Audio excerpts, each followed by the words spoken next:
Donc, je me présente, je suis le capitaine Aloubar, le commandant du groupement de cavalerie montée de la gendarmerie nationale.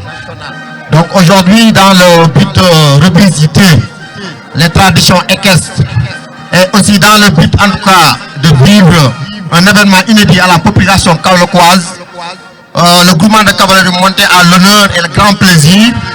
de dérouler un spectacle dénommé Carrousel des Lances. Donc au temps des grandes guerres, avant de se lancer en tout cas dans le véritable combat,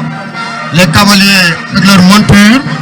déroulaient à la veille des combats ce genre de joute. C'était pour à la fois galvaniser les chevaux, mais aussi les cavaliers, mais aussi rendre l'utile agréable vis-à-vis de la population, ou en tout cas des villageois. Donc on le faisait en prélude des combats. Donc c'est un spectacle qui se fait avec 17 chevaux, donc constitué de 4 quadrilles. 4 quadrilles, ça veut dire 4 chevaux. On peut le faire 32 chevaux. Donc il y aura 2 quadrilles de chevaux gris et 2 quadrilles de chevaux bais. Donc, entre autres, ils vont faire des figures de manège, c'est-à-dire créer avec les chevaux des différentes figures qu'on va expliquer au fur et à mesure. Donc les cavaliers, si vous êtes prêts, à vous.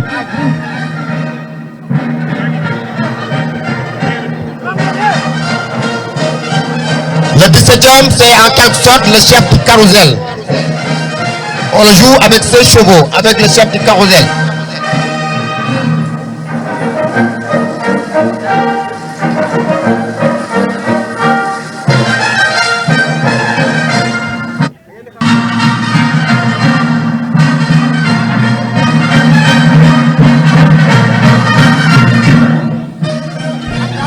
Carrousel des Lances vient de l'italien. Didier, diminuez le son s'il vous plaît, diminuez un peu le son. Donc ça vient de l'italien Carusello, en latin cursus solis, c'est-à-dire char du soleil. Donc autant les grands combats se faisaient avec les chevaux bien sûr. Donc à l'origine le carrousel consistait à une parade équestre substituée aux joutes et tournois. Donc au milieu du 19e siècle, les carousels prennent un caractère plus militaire et deviennent des exercices disposés dans le cadre de la préparation au combat. Parce que comme vous le voyez, les cavaliers tiennent dans leurs mains droite des lances et ils conduisent leur monture avec la main gauche. Ça leur donne une certaine habilité. Même donc au combat, ils pourront faire ça nécessairement en tenant leur fusil de combat et procéder au combat à cheval. Donc, le militaire, comme c'est quelqu'un d'intelligent, il a bien regardé ce jeu et il a dit que vraiment là, on peut utiliser cet exercice en même temps pour faire des exercices militaires, des exercices opérationnels. En lieu place des lances, on a des armes. Voilà. Donc, il donne une certaine adresse aux cavaliers dans l'emploi des armes, mais aussi faire valoir l'habileté des cavaliers dans la conduite de leur monture avec une seule main et d'accroître leur souplesse manœuvrière, parce qu'il y aura différentes figures à exécuter. Donc le carrousel des lances fut introduit à l'escadron par le chef d'escadron Gaston Merlu, un ancien garde républicain qui a commandé l'unité de 1928 à 1941. Donc, chers cavaliers, en même temps, vous pouvez dérouler votre qui avec les, et ça va avec les commentaires. À vous, chef Croix-Roussel, à vous.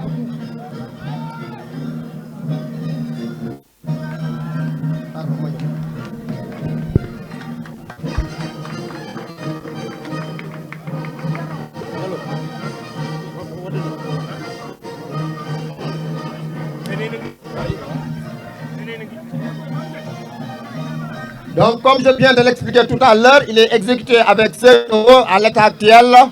ce cavalier qui, pour la armée de lance, à flamme multicolore, il exécute des figures allant du pas à compter jusqu'au galop de manège, en passant bien sûr par le trot. Chaque allure accompagnée par un air approprié de la fanfare. Donc, c'est le son que vous entendez comme ça.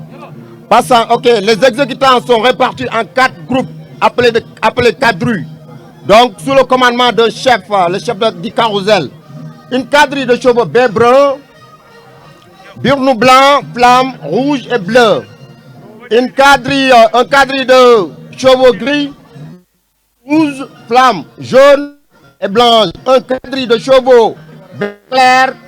burnou blanc, flamme verte et bleu. Et enfin un quadrille de chevaux gris aussi, bourne rouge, flamme verte et blanche. Ces cavaliers exécutent des mouvements pendant au moins 12 minutes. Voilà les différentes quadrilles. On a mixé les quadrilles en ce moment, donc de part et d'autre, les 2 quadrilles gris forment leur cercle, les 2 quadrilles baies forment aussi leur cercle. Donc ils se croisent actuellement, tout ça c'est des figures de manège, comme je viens de l'expliquer tout à l'heure. Se croisent au fur et à mesure, tout se fait vraiment avec une bonne adresse et un mouvement ou une allure contrôlée.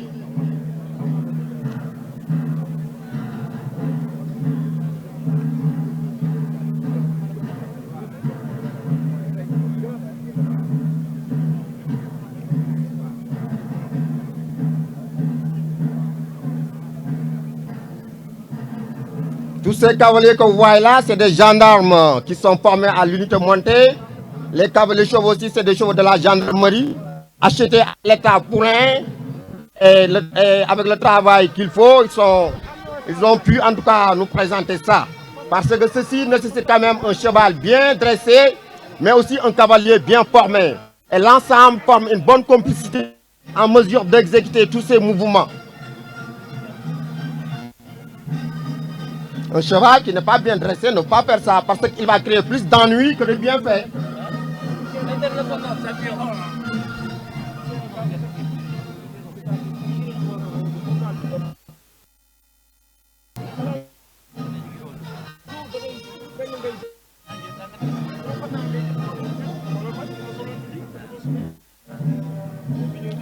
li nag buñ koy wax ci olof maanaam am pola muñ tuddee carrousel des lances li ko andi nag sëñ at yu njëkk ya jamono yi maanaam gawar yi nga xam ne fas lañ daan defe seen ak lu ne si lii lañ daan jëfandikoo buñ mas dem xeex lii lañ daan bégale population bi lii lañ daan xattale seen i gawar lii lañ daan joxe cawarte si fas yi bu ko defee guddi gi yëpp bu ñu ne suba lañ dem combat wala gannaaw suba dañuy dajaloo si penc mi def ko mi ñuy tuddee carrousel des lances def ko population bég fas yi yëngu gawar yi vraiment ñu xattal leen si combat bi ñu war a defi bi loolu jàllee ñu koy def di ko def baag si yeneen jamono soldat bi nga xam ne moom lu mu gis da si def am jàngat bi mu ko gisee mu ne ah lii kat sa waay mën nañ see génne leneen mën nañ see préparer aussi militaire bi ki nga xam ne moom la ñuy wax cavalier ñi à cheval mu préparer si combat maanaam bii figure bi ñu def nii moo tudd le peñ comme buy dugg si karaw gis nga ni fas yi jàllante le peñ léegi militaire bi ni comme que ñii ñu ngi tee seen yoxo ndeyjoor bi seen li ñuy wax lance tey seen yoxo càmmoñ si seen i ngalas bon boog dinañ ko mën utiliser si am te ay arme bu ko defee militaire bi dina continuer di mën a continuer fasam di utiliser armam te en plus bi loolu jàllee day militaire bi day jub dina am toogwaay boo xam ne ni maanaam dina fas di def xeexam te vraiment dara du fekk mën na am sax si du si am di utiliser armam da koy def li tubaab di wax habilité da koy jox maanaam li tubaab di wax jub pa bu ñu doon tiir si tiir ñu ne dafa jub loxo waaw si maanaam habilité donc jox leen benn adresse gis nga boo xoolee dañuy toog normal ci fas bi ubbi génne caaj bi fas yéet vraiment wane li leen jàngal ni lii tàggat nañ leen si bu baax a baax cavalier bi tàggat nañ ko si lii bu baax a baax ñoom ñaar bu ñu leen boolee ñu nekk ay farandoo mën a yi ñu leen def loo ndax lii fas buñ tàggatul cavalier buñ tàggatul yi mën a def buñ ko dugaloon fii bon gëm naa ni ñii suñ gannaaw sax moom it kenn doot fa des ndaxte liñ fi yàq mooy yëpp lañ fay defar boobaa bon boog liggéey bu métti moo tax ñu mën a am lii ñu leen defal nii tuddee ko carrousel des lances ñu ngi koy def ci lim bu toll fukk fas ak juróom benn fas bu nekk ànd ak gawaram ki jiit affaire bi moo leen def fukkee ñaar moom la ñuy wax mooy jiitu carrousel moo koy jiitee léegi nag si biir fukk fas ak juróom-benn yooyu dañ koy def ñeenti groupe ñeenti match bu nekk ñeenti fas moo koy def fas yi seen i couleur am na ay couleur maanaam seen melo am na yu ñuy wax gris nag bu ñu koy wax mooy fas bu weex mais ñun duñu wax suñu jargon cheval blanc on parle de cheval gris moom mooy fas bu weex boo demee si olof yi ñoom ñu ko naan xacc waaw am xacc yi bare am yeneen xeetu xacc yu bare am na tamit si fas yi groupe yoo xam ni fas yu xonq lañ fas yu xonq ñun duñu wax un cheval rouge mais on dit cheval B boo demee si olof moom mu ni jàkkeer si biir jàkkeer yooyu am na jàkkeer normal ak jàkkeer dot Dakar moom mooy fas bu xonq mel lu ñuul dégg nga maam jàkkeer benn normal bi moom mooy dafa xonq normal mel luy briller si biir fas yu xonq yi aussi voilà bii figure bi ñu toll moom la ñuy wax aile de moulin donc boo ko xoolee comme machine wal yi maanaam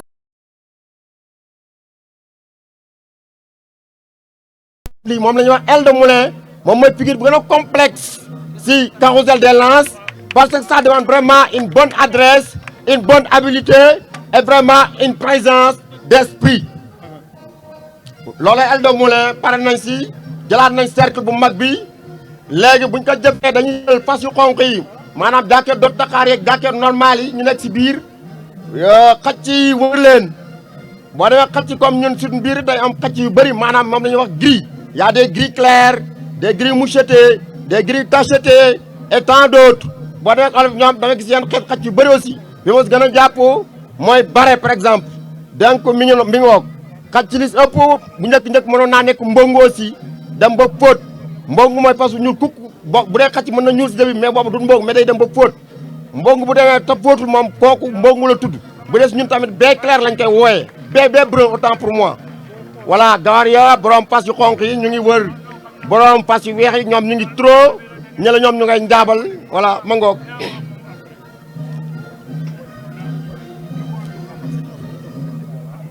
ah oui toujours avec une bonne adresse pour pouvoir faire tout cela. Ah oui, même allure yi dañ leen di réglementé ndax bu dee fas yi nu leen neex ku nekk nu lu ko neex lay dawee du mën a ànd te lu àndul du rafet.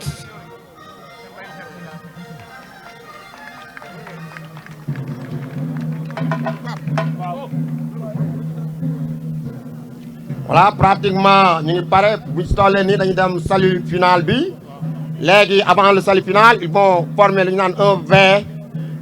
waaw si fas yi après def le salut final ñëw taxaw si benn rëdd ñoom ñëpp une seule ligne face à l'autorité pour faire le salut final.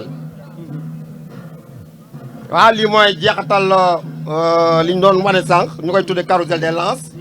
léegi nag dañuy former fii li tubaab bi wax V maanaam lu mel ne paq ku xamul V paq wala ku xamul V nga dem ci lance-pierre. jooñ bi lii mooy jooñ bi wala paq V léegi nag buñ avancé waatee dañuy former benn ligne pour def nio bi mujj si kaw fas yi moom la ñu wax le salut final la. un point un mois. waaw tribune bi nañu tàccu nag xam nga li ñu gis tey démonstration bi carrousel des lances def ko dafa nekk loo xam ne lu am solo la di wax ne fas gis ngeen fas taxawaay bi mu am ci wàllu mbay waaye li nga xam ne am na ko ci wàllu sport waaye li nga xam ne fas am na ko tamit ci wàllu sécurité tey loolu moo feeñ fii commissaire général jockey à cheval pour le grand prix dañuy bàyyi fas yi dem après ñu ñëw.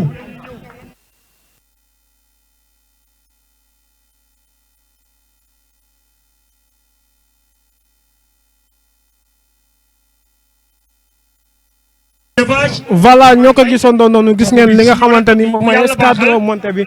démonstration bu am solo bi nga xamante ni def nañ ci li nga xamante ni moom mooy piste bi devant l'autorité